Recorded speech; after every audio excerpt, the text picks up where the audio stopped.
A couple more people might trickle in, but we'll go ahead and get started. So first, I want to thank everyone for coming tonight to our open public meeting to share with you some of the information on the Green Street Park and Playground. So first off, we just want to, again, give you a welcome. This is the Park and Rec Commission and our director up here in the stage, Kelly. And we meet typically on the second Wednesday of every month. And you're welcome to join us for those meetings. Everything's posted at Town Hall. So you can feel free to email us, to join us with any questions you might have. What's that? Is it the third Wednesday? Oh, it is the third Wednesday. See, I second guessed myself on the second or third. It's the third Wednesday. So first off, just a little bit of background information about this property. We started off in a couple different phases, knowing that this park needed a lot of attention, and it is a park that is utilized a lot by folks in the Green Street neighborhood, as well as people from other places in town that come there. So first off, one of the things that we did is we increased the parking and increased the safety with a crosswalk for people to get to the park. So Kelly, can you remind me, what was when we did that? 2023, and that was with CPA funds, or was that? Okay, CPA funds with new fence. So new fence and increased parking and a crosswalk. And then the next phase was to replace the play structure that has been in terrible shape for quite a while, and to look at other things that can happen in that space at that park to give folks in the neighborhood some different options in that park. And then looking at phase 3, like I said, what's next? So we're gonna be replacing in phase 2, just the play structure, and then looking at phase 3, what else can we do in that park? So just a quick kind of timeline. Back in April of 2024, the CPA recommended to Town Hall to have funding to replace the play structure. And then looking at June, we removed the old structure due to safety concerns. In July, the funding was available, and the Park and Rec Commission had met and put out a survey to the town on some different things that you are interested in for that area. And then here we are at our informational meeting. I'm gonna let you take over with the survey. Sure. So we wanted to get the opinion, we know this park primarily serves the residents that live in the Green Street neighborhood, and we wanted to make sure that we were kind of hitting the right notes of what we should be putting in there, knowing it was a multi-phase project. What age kids are there right now that we need to serve today, and get people's ideas for the future of what we could see there. So we sent out a survey, sent out flyers, put it on social media. We got a great response, over 147 respondents, and we got that 85% of the residents that live in the Green Street neighborhood either have children living with them or children that are at their home regularly, and over 288 children that are cared for or live in the neighborhood. And then we broke it down into ages to try to understand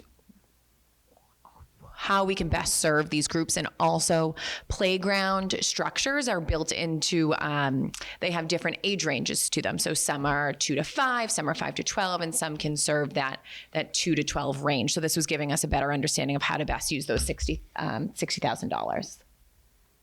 And we asked, what are people looking for? And we broke it into the common elements that you would find at a playground. And by far, the number one thing that people wanted ranked was climbing structures, next slides, close second, and then activities, walls, tunnels, and spinning were all a little bit lower. And then we asked, what was your second most important part? And it remained the same: climbing, slides, tunnels, spinning, and activity walls, which matches up with the age range as well, too. And so then we got, which I thought was really helpful, a lot of good ideas, and a lot of people in the neighborhood have similar ideas, a variety of swings. So right now the swings are we know we need new swings, but the actual structures are set. But people had mentioned the different types that, we've seen at Beaver Brook and just more than the traditional. People would like to see some shade down there. And picnic tables, which would be nice, be able to go have dinner down there, lunch. ADA and handicap accessible parts of the park are very important, and we absolutely recognize that, and it was good to hear that. A few people said that they would like to see options in the park that really is recreation for all ages. It's not just, it doesn't need to be just for kids, but which included possibly a pickleball court. People like that idea. Many mentions of a zip line specific in the Halifax Park, which I feel like I need to get myself down to and see because 9 separate people mentioned it. The ideas of a splash pad, that park. I grew up in that neighborhood, and I know it has driven everyone nuts for years. Like, you can't use the back of the park. It's so wet. What can we do with it?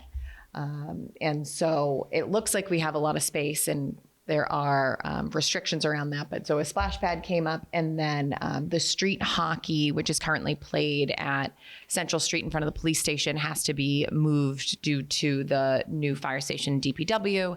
And people had mentioned that being a reasonable location, and also something for the older kids. As we saw, there's a good amount of 12 to 18-year-olds in that in the neighborhood. So, serving all ages would be nice. And then some lower cost recommendations. What can we do that, we can do quickly after, in addition to the playground structure?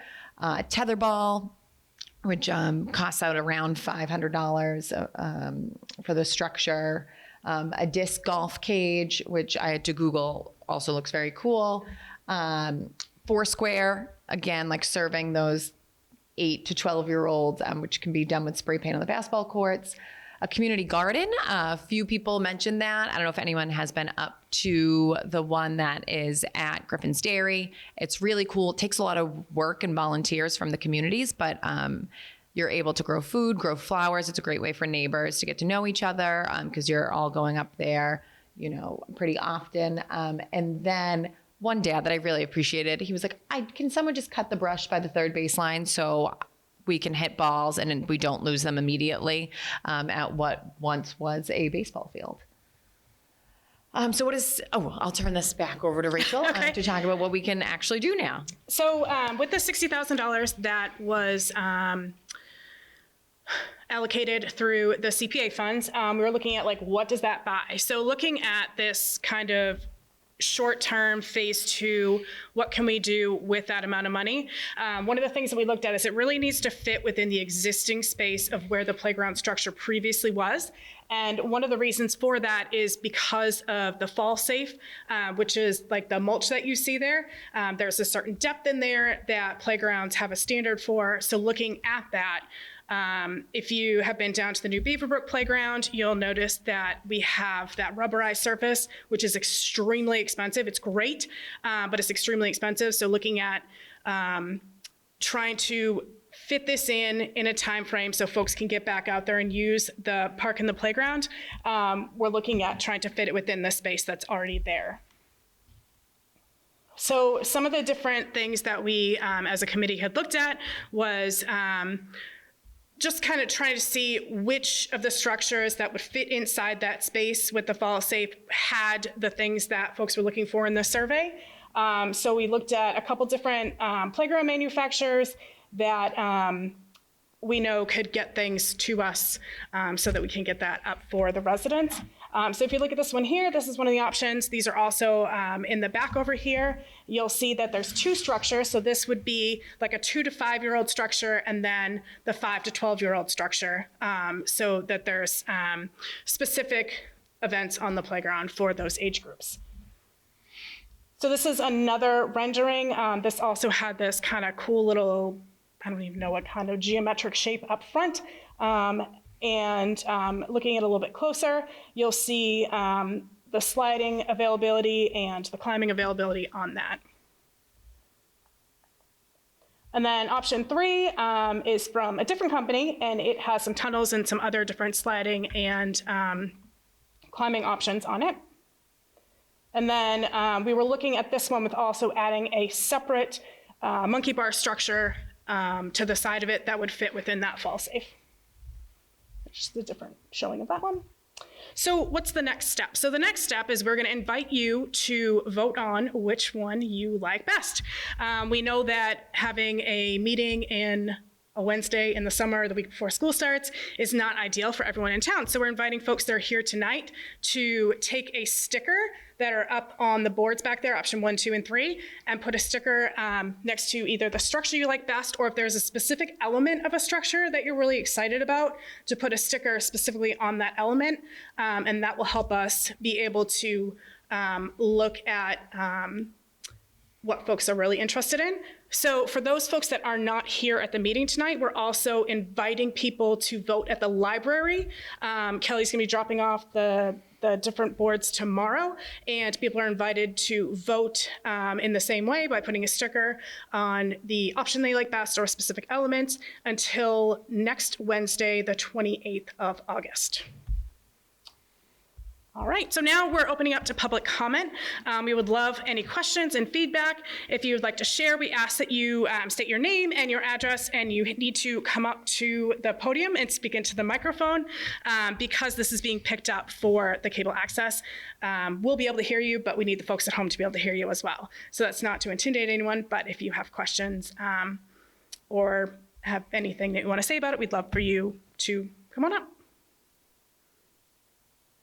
Don't be shy. Does anyone else on the commission want to add anything that we might have missed?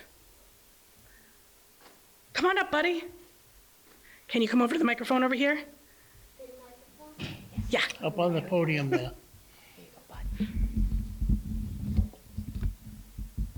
Hello? Wait, I'm still So they won't make it louder in here in the room, but they'll be able to hear you on the It TV. makes it for the camera. Yeah, so you can just talk into it. What's your name, pal? Bilal. How old are you? I'm 4. 4. Do you live near the Green Street Playground? No.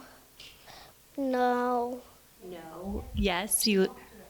Are you excited for a new playground? Well, we used to only, so like me and my dad and my mom used to go to like the rainbow playground, but now that it have tape on it, so now they have to like take away the parts.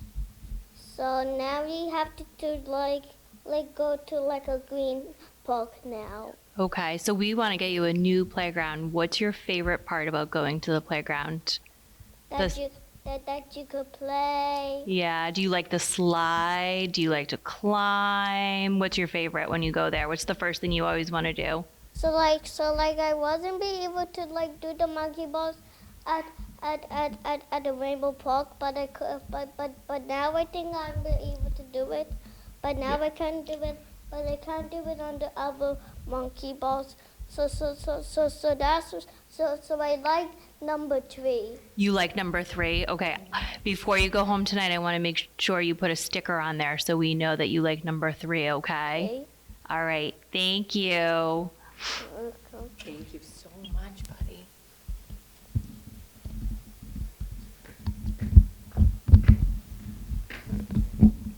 Anyone else have any questions or comments? All right. That's all the information that we have for folks, so we invite you to go check out the options. And again, you can feel free to email or reach out to one of us individually, and we can help you get any more information that you need. Thank you so much for coming out tonight.